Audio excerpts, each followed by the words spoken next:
Good morning, Internet. Let's play a little guessing game. What do Horizon Forbidden West, Spider-Man 2 and Concord have in common? Yes, they all suck, baby! Get them out of here! But there's something arguably more important to point out, and it is how much they cost. Not the current market value, I wouldn't spend a cent on these personally, it's just not my type of game. Moreover, how expensive their production is. You know, the reason these exist to begin with? Let's do a little googling. If I'm not getting lied to, Horizon costs $212 million to make. Spider-Man 2 is somewhere around $350 million.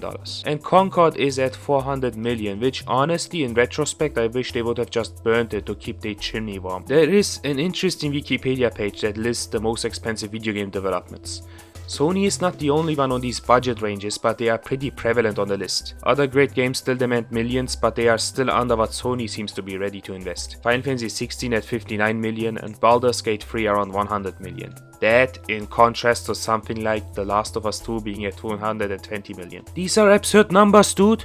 And you might think, who cares about PlayStation, Sony lol, the face when console gaming? And yeah, I kinda share the same sentiment, but considering how the PC is really just a third-party playground, Nintendo getting away with whatever they want at their size, and the Xbox being busy in the corner taking loud Tiergart's advice, I'd say it matters a lot.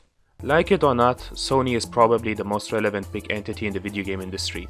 Whatever they establish, others will most likely follow suit. Which means it's very important that, as the face of video games, they do a good job.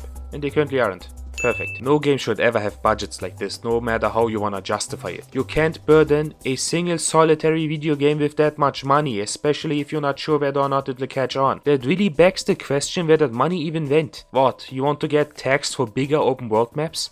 Do we really need games with even bigger worlds than Horizon? Do graphics need to be more realistic? Or the overall presentation even more convoluted as it already is? I would personally argue no, and these factors also really defeat the purpose of a video game. I don't really mind all too much if they want to just be cinematically appealing and extraordinarily explicit with their narrative, or the people enjoying it, but this whole thing that separates us with other media, the humans from the monkeys, is the gameplay. And the fun that inevitably comes from interacting with a video game. It would probably take you a while to look for recent PlayStation games on that budget that have been solely gameplay technically entertaining. The condescending term movie games exists for a reason, and I go with that sentiment as well. You have been really missing the point of a video game for quite a while now, Sony, and you blow these things way out of proportion for seemingly no reason. I get that the evil inflation kink and the funny Russian man are also a big factor in how prices have been ridiculous in the last few years, but this is also a man-made problem within the industry, which inevitably meant that video games have to cost $80 now, or that affording the Pro console means I have to sell my house, or that flops on that budget level cost the job of talented developers or the longevity of an IP. This is dumb, dude.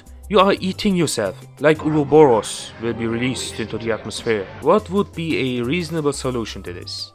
Well, I personally am not a reasonable person, so my initial take was to go back to the PS1 era where we invented fire, which is my personal favorite generation with the most video game design philosophy there is out there. The sentence sucks. Where level design was structured so that you could intuitively navigate through it without a minimap, where you would just press a button to make funny things happen, where you could destroy random, colorful things for some nice power-ups, and where everything was reasonably sized. But honestly, you don't even have to go that far back. You know, just move your head a little bit to the right and look at Astrobot. Fun, cheap to make, playful, conquered everyone's heart, a AA game in an era where AA is missing. Reasonably sized games with heart and soul.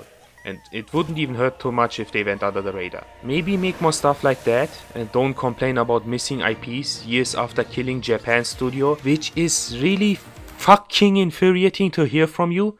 Where is my Ape Escape, bro? Did you kill the monkey too? Was Peanut not enough? And I also don't mean throwing Lego bricks at it and hope that the Mario fans will catch on. I appreciate the swing at a smaller project for one of your IPs, but first of all, Horizon is not even nearly as big as you hope it is.